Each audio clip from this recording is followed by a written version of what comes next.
What's the meaning of charge sheet?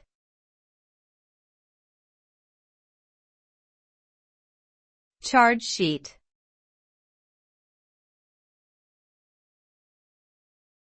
Charge sheet.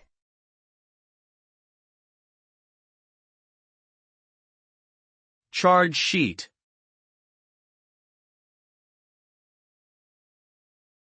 Charge sheet.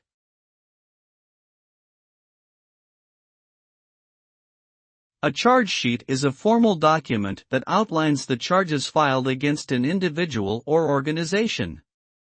It is typically used in legal proceedings and criminal cases to specify the nature of the alleged offense and provide details about the evidence that supports the charges.